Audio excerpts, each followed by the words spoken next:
Hermana, hermano hispano, ¿te gustaría que al llegar ese momento tan difícil para una familia, dejarles a ellos beneficios en lugar de obligaciones y problemas por resolver?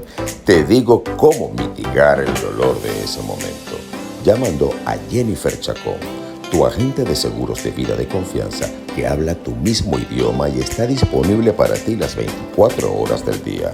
La llamas al teléfono 904-560-1797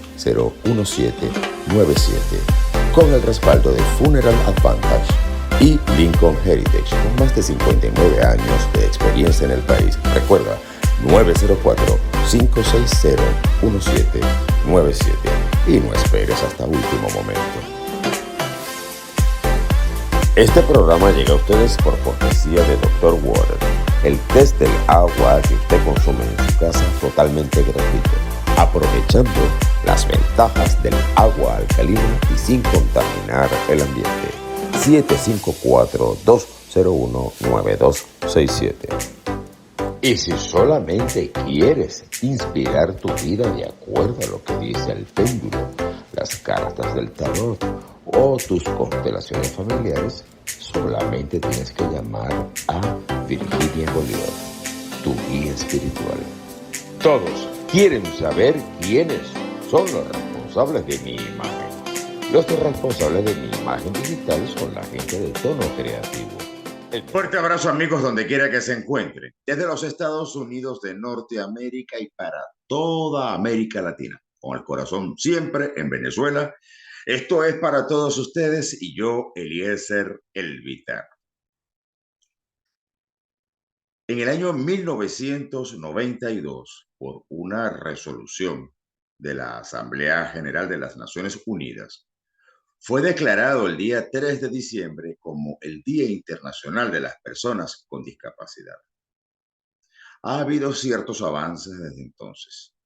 En el año 2006, por ejemplo, fue aprobada la Convención sobre los Derechos para las Personas con Discapacidad, lo cual fue considerado en su momento como un gran avance en lo que se refiere a la agenda de la estrategia de desarrollo sostenible trazada por la Organización de las Naciones Unidas en pro de los derechos y el bienestar de las personas con discapacidad.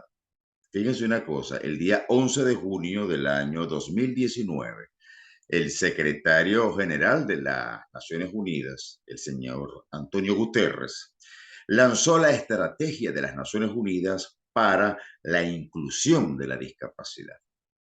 El pasado mes de agosto de este año 2023 se presenta el cuarto informe de las Naciones Unidas en la persona del señor Antonio Guterres, donde él habló acerca del contenido de las medidas y la aplicación para darle cumplimiento a estas estrategias. La misma Naciones Unidas dice que no ha sido del todo exitosa, por no decir que ha resultado un fracaso. Sin embargo, bueno, para conmemorar esta fecha, el día de hoy, desde las 10 de la mañana, estuvieron reunidos todos los delegados de los países adscritos a la Organización de las Naciones Unidas para discutir lo que será el nuevo informe correspondiente al año 2023. Y adivinen qué, les voy a leer cuáles son las áreas prioritarias a discutir para este informe.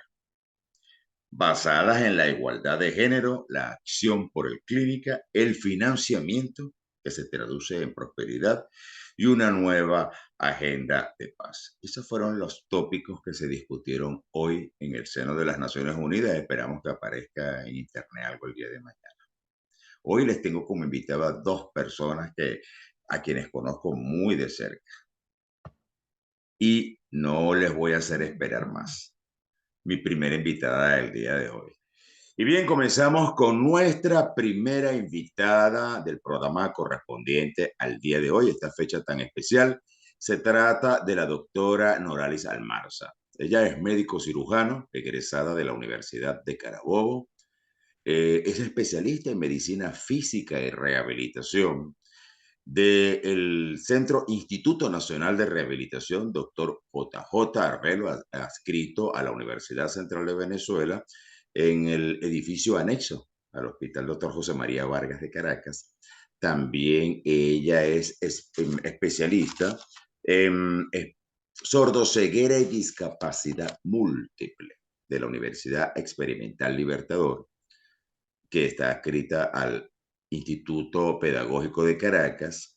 Se desempeña actualmente como adjunto del Servicio de Atención Integral en Salud para las Personas con Discapacidad Visual del hospital en el cual ella realizó su especialización en Medicina Física y Rehabilitación, que es el Instituto Nacional de Rehabilitación, doctor JJ Arbelo. Y también, algo que me enorgullece muchísimo, la doctora también es médico adjunto y fundadora de la unidad de baja visión del Centro Nacional de Rehabilitación, doctor Alejandro Rode, que pertenece al Instituto Venezolano de los Seguros Sociales. ¿Cómo estás, Noralí? Para mí es un placer poder conversar contigo después de hace un ratico que teníamos en hablar. Bienvenida Bueno, para todos ustedes. muchísimas gracias por la invitación.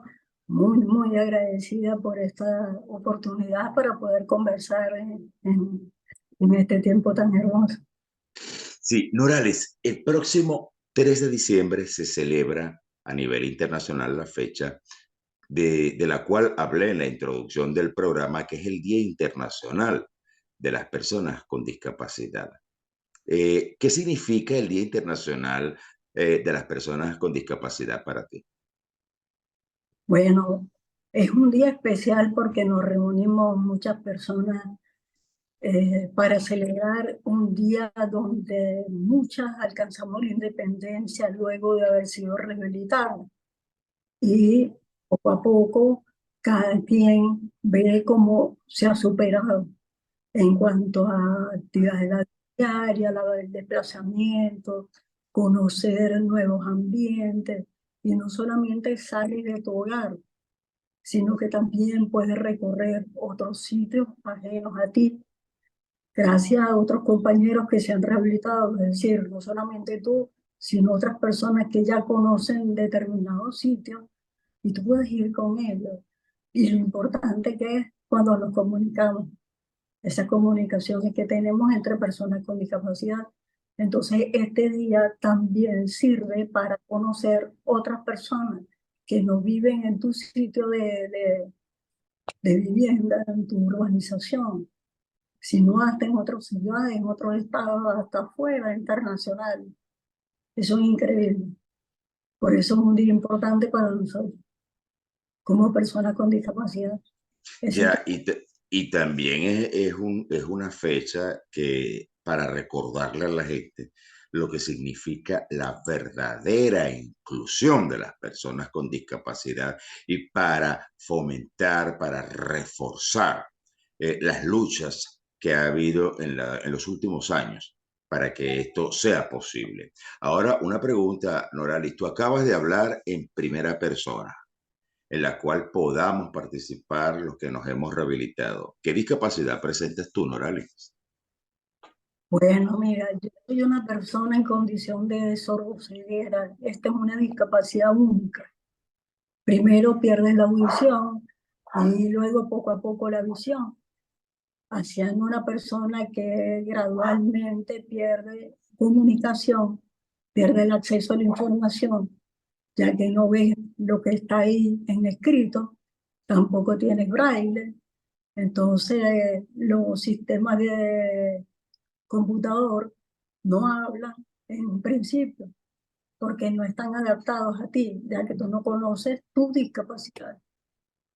En ese momento, cuando te hacen las evaluaciones pertinentes, una vez que ya te seleccionan como persona, te dicen cuál es la patología que originó tu condición, buscan la causa, la encuentran con los diagnósticos y dicen que tienes un síndrome de Usher tipo 2, el cual es hereditario. Papá y mamá tienen el gen y por ser recesivo, entonces los dos padres afianzan la genética produciendo el síndrome.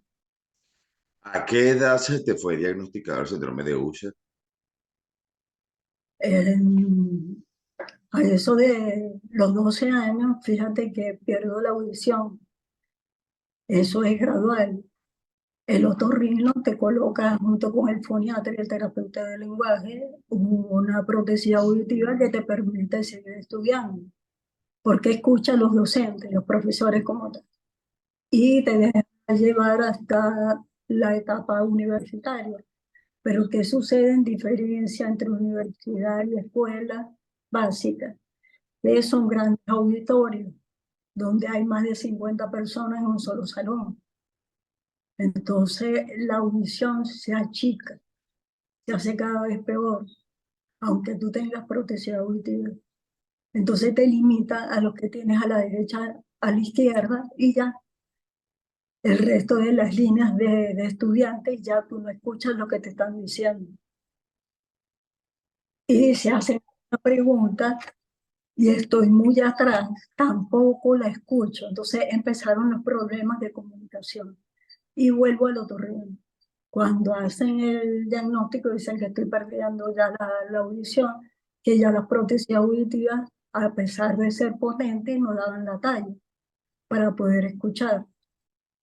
Me hacen la audiometría y determinan que la pérdida es profunda y ya esa no sustituye la comunicación que tenía antes.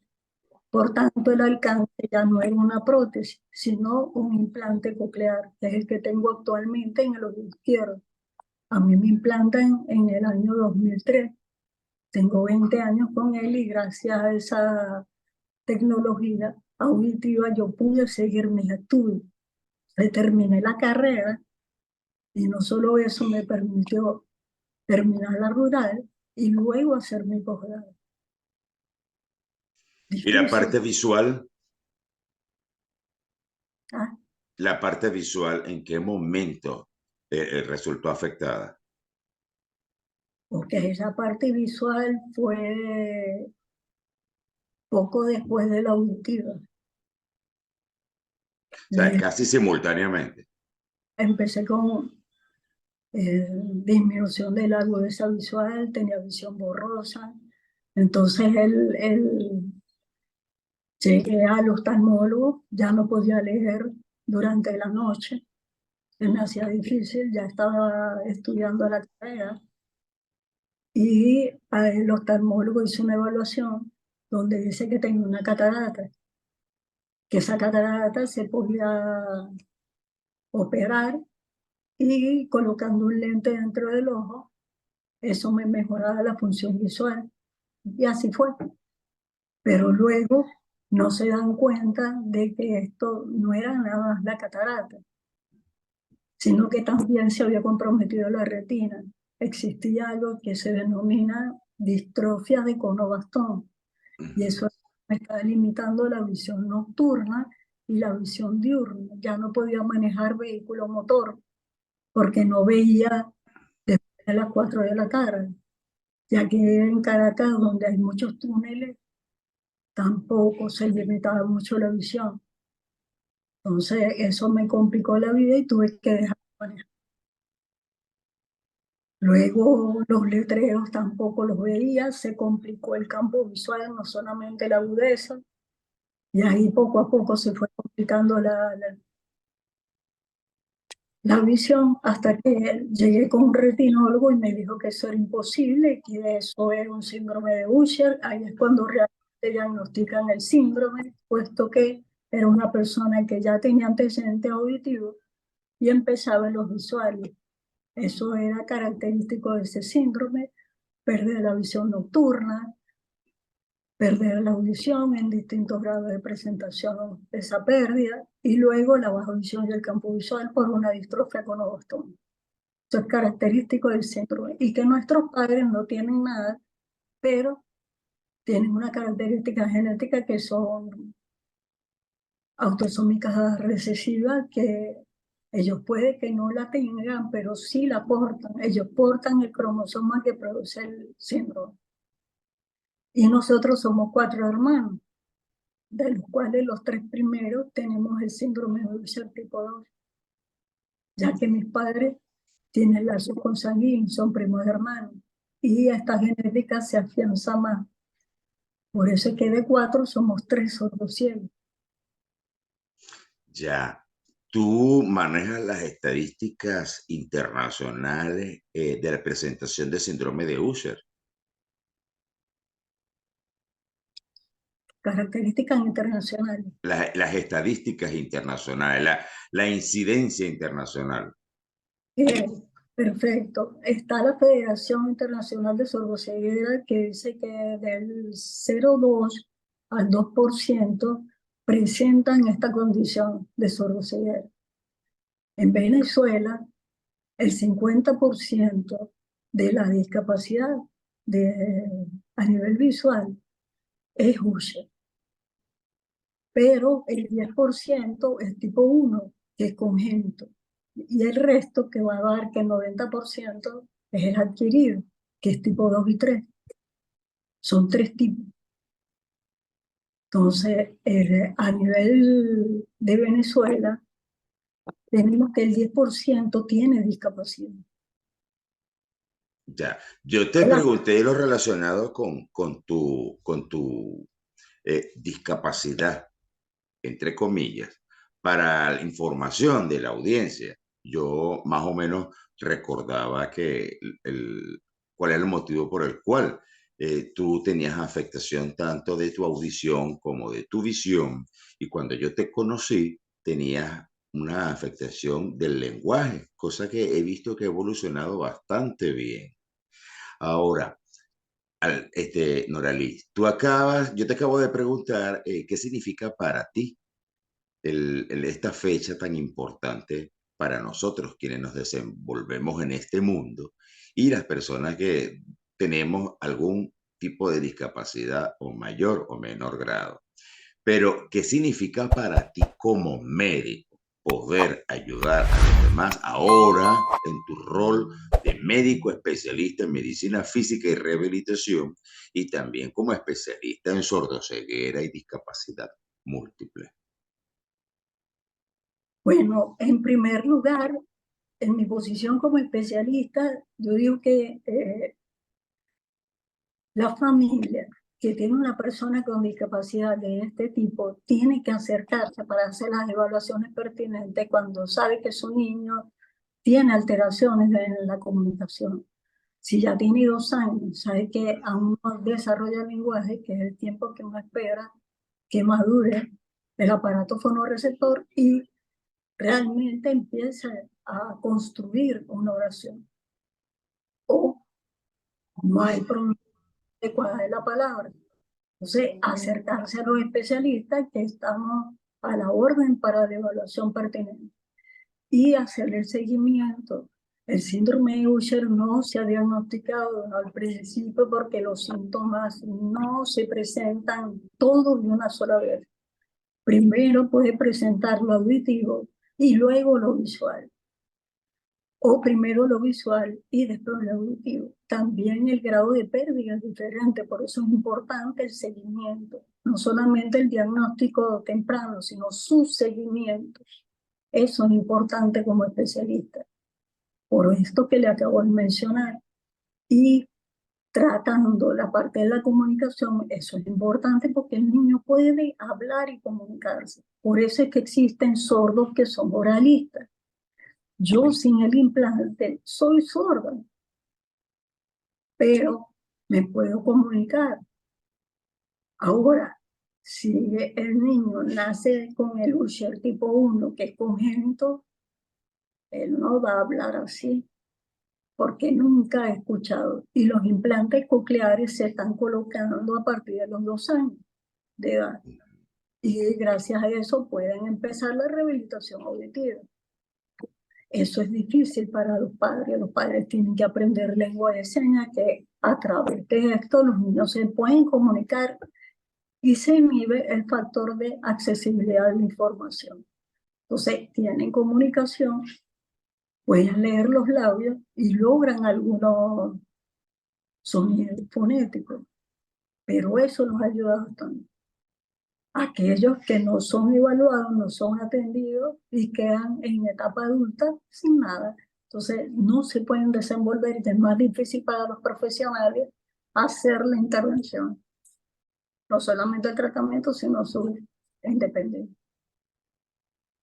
En tu consulta, tanto en el Instituto Nacional de Rehabilitación como en el Centro Nacional de Rehabilitación, ¿cuál es la primera causa de pérdida de la visión y cuál es la primera causa de pérdida de la audición? Bueno, en el caso de la audición, tenemos aquí que como primera, en niños, la prematuridad, una retinopatía de la prematuridad. Y en adultos tenemos como primera causa el glaucoma.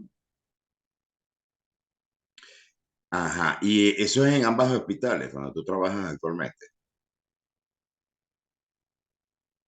En los dos hospitales, ¿no, Noralis? En los dos. Ya, o sea que se puede decir que esas son las primeras causas también en el país. Ajá, Y están exactamente. muy congestionadas, ambas están muy congestionadas tus dos consultas. Sí, exactamente, porque nosotros dependemos de la parte clínica del área oftalmológica que tenemos en el Pérez Carreño, el Ujú. Hospital Rode y el Hospital Vargas, que lo tengo en el JJ Ordeno. Entonces, de la consulta de oftalmología es que nos refieren los pacientes. Ya, y allá en tu rol de adjunto del Servicio de Atención Integral en Salud para las personas con discapacidad visual del Instituto Nacional de Rehabilitación, doctor JJ Arbelo, yo asumo que tú estás recibiendo residentes para su formación y lo mismo debe pasar en el Alejandro Rode. ¿Me equivoco? No, sí estoy recibiendo residentes. Tengo tres instituciones, el Hospital Militar y los dos que Ah, mencioné ahorita. y Son residentes de los tres. no están en segundo año de la especialidad de medicina física y rehabilitación. Y qué bien. ¿Qué tal es el rendimiento de los residentes actualmente en las tres instituciones en las cuales eres docente? Exactamente. Los de cada institución, yo les doy clases, pero en el RODE está incluido los que vienen del hospital militar. Ajá, pero ¿qué tal es el rendimiento de ellos actualmente? Es excelente. Ellos están en formación constante porque pasan por distintas especialidades del área de medicina física y de su rehabilitación como tal. Pasan Eso, por pediatría, la parte infantil, que ahí podemos ver la cantidad de niños que tienen pérdida auditiva y visual también, además de la motora que siempre estamos acostumbrados a evaluar. Pero ahora se sabe que la mayoría de los prematuros debe ser evaluada la parte visual y se refieren tempranamente a oftalmología si no ha pasado por ahí. ya. Y esta posibilidad de poder ayudar a todas estas personas, ¿qué siente Norali Almarza, la mujer? No hablemos de la médico. ¿Qué siente Norali Almarza, la mujer? ¿Qué sientes tú al tener esta capacidad, esta posibilidad de poder ayudar a tanta gente como lo haces? Bueno, mira, yo estoy muy contenta porque es nutritivo. Lo que tú aprendiste, tú lo transfieres y así se consolida tu aprendizaje. Cada vez que tú hablas con una persona, ellos te enseñan cosas que no sabes. A veces viven en otras zonas y te dicen los mapas que tú tienes que aprender para tomar una camioneta, hacer un recorrido. Eso es importantísimo. Cuando te toca, ya tú tienes ese conocimiento y es increíble. Entonces te llenas de saber. Y eso es muy importante. Eso te hace más independiente cada día. Eso es muy nutritivo. Te quiero preguntar algo que está muy relacionada con tu formación y con la mía. Tú fuiste alumna del doctor Ramón Astudillo, ¿verdad? Igual que yo. Sí. Y tú tienes conocimiento, o, bueno, te debes acordar que en la primera clase la dinámica que empleaba el doctor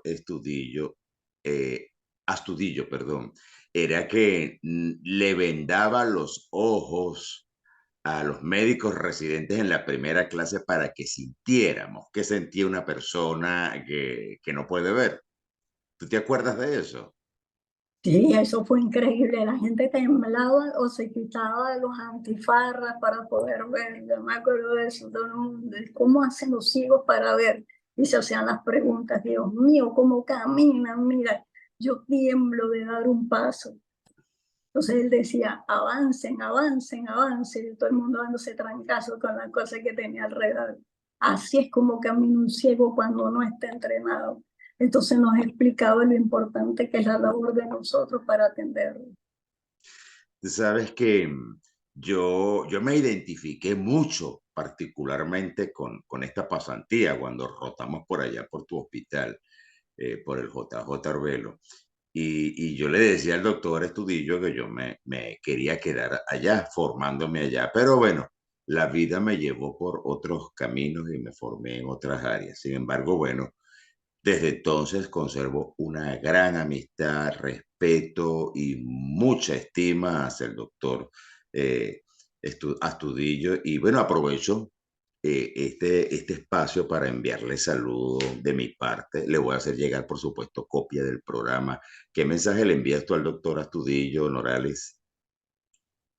Bueno, a mi querido doctor le mando muchísimos saludos de agradecimiento por llevar a cada cabecita que pasa por sus manos esta instrucción tan importante, el saber que usted tiene, que es muy valioso, y deseo en conjunto que también el doctor Antonio sea que en su vida logró esta labor también, que bueno, que nosotros que estamos ahora le demos continuidad y poco a poco cada vez más tengamos personas que ejerzan esta profesión porque necesitamos mucha gente, Sí. ya Se muchísimo. necesita mucho más recurso humano en cuanto a la parte médica especializada que se identifiquen con esta parte de la rehabilitación que es sumamente importante tomando en consideración las cifras tanto nacionales como internacionales. Norali, te quiero preguntar algo que está muy relacionado con lo que es esa, digamos, la práctica diaria de nosotros como médicos adjuntos y con tu incorporación al Centro Nacional de Rehabilitación, porque no existía la consulta en el Centro Nacional de Rehabilitación, doctor Alejandro Rode. ¿Y qué sentiste tú cuando te hicieron la propuesta? ¿Quién te hace la propuesta de que tú fundaras la unidad de baja visión y rehabilitación visual del Centro Nacional de Rehabilitación, doctor Alejandro Rode? Bueno, te cuento que fue el doctor Marvin Flores. Uh-huh. Es una vez que el doctor Nixon Contreras en el 2010 logró que los residentes que están graduándose en medicina física y rehabilitación fueran personas que anexaran al Seguro Social como profesionales, pues. Y no solamente en el JJ Arbelo, como era antiguamente. Uh-huh. Exacto. O no existían residentes recién graduados en esas dos instituciones, tanto en el militar como en el ROBE. Y se logró así. Entonces, tú trabajabas en el JJ, pero ¿quién te pagaba el contrato del Seguro Social?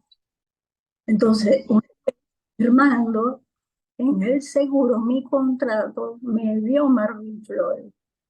Y yo en ese momento tenía bajo visión, entonces le decía, es que no veo dónde voy a firmar, no veo.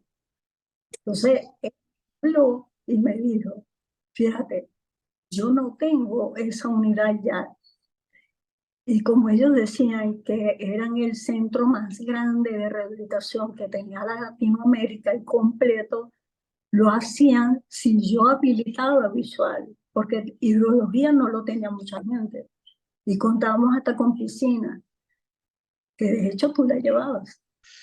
Sí, tú y yo coincidimos en eso, que fuimos, bueno, aunque la unidad de hidrología fue fundada por el doctor Germán Martínez, una persona a quien yo le debo inclusive mi postulación para hacer el doctorado en Italia y España.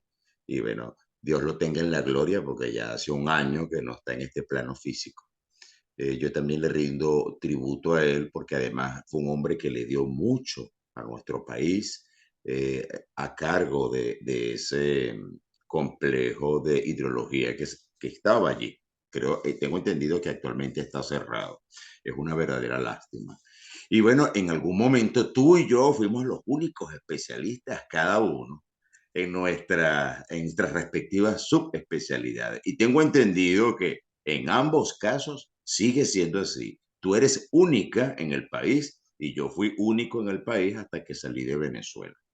Y yo te quiero decir algo más. Cuando se discutió en el Ministerio de Salud el tema del seguro social, porque plantearon la inquietud de que no tenían un servicio como el del JJ Arbelo, yo dije, la persona idónea para llevar a cargo esa consulta es la doctora Noralis Almaza.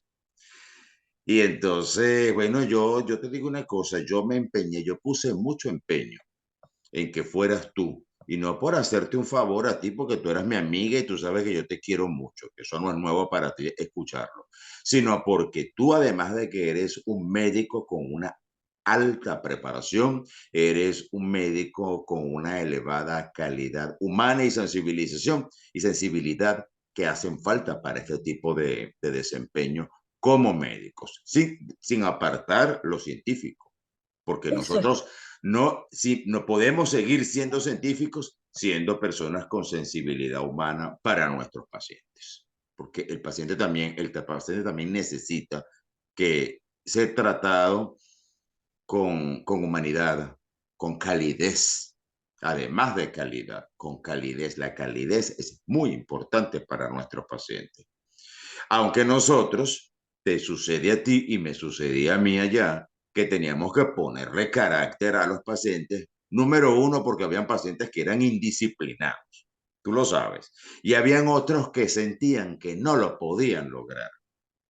Y cuando al final lograban los objetivos para nosotros, ellos no se imaginan la satisfacción que nosotros sentíamos.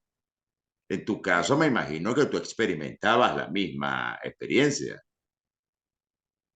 eso es correcto, porque eso se asume como un reto profesional, ya que es difícil una persona que no se desenvuelve por sí mismo, no habla, porque no oye y no ve tampoco. Entonces se tropieza con todo y genera una carga familiar. Pues, ¿qué pasa si la mamá se va? Entonces, una persona que no sabe atenderlo y obviamente es difícil para la familia. Entonces, la rehabilitación le da una nueva forma de ver las cosas, ser independiente en la actividad de la vida diaria, desarrollando destrezas básicas, teniendo un programa de orientación y movilidad, aprendiendo a usar sus ayudas requeridas, como los bastones o las sillas, las andaderas, alcanzando una independencia posible en base a las posibilidades que tiene cada persona a nivel personal y luego creando su propio futuro con gran independencia. Es difícil al principio, pero después se hace hermoso en el sentido de que la persona se sustenta sola y tenemos la oportunidad frente a la emergencia de Pérez Carreño, están preparando personas con discapacidad para algunas actividades como talleres de preparación de electrodomésticos, arman, desarman, reparan y venden, así como panadería y bisutería para hacer arreglos florales o de cuerpo, como cadenas, collares, sortijas. Eso es espectacular. Y hay algunos te llevan lo que construyen a la consulta. Mire, doctora, lo que logré. Y se animan, se motivan para la vida. Y eso les permite un negocio. Cierta independencia. Tú sabes que eso existía en los años, a principios de los años 70, cuando fue inaugurado el Hospital Doctor Miguel Pérez Carreño. Eso fue la recuperación de un servicio que allí ya existía. Lo que pasa es que, bueno, fue dejado a su abandono y en los últimos, yo diría que en los últimos 40 y tantos años, eso desapareció. Bueno, qué bueno, me alegra saber que eso lo recuperaron, porque le hace falta mucha gente. Norali, yo quiero que tú le envíes un mensaje, no solamente a las personas que presentan algún tipo de discapacidad.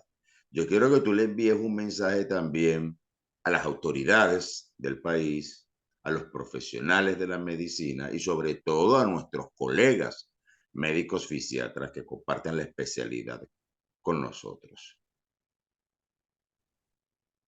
Bueno, mi mensaje es uno.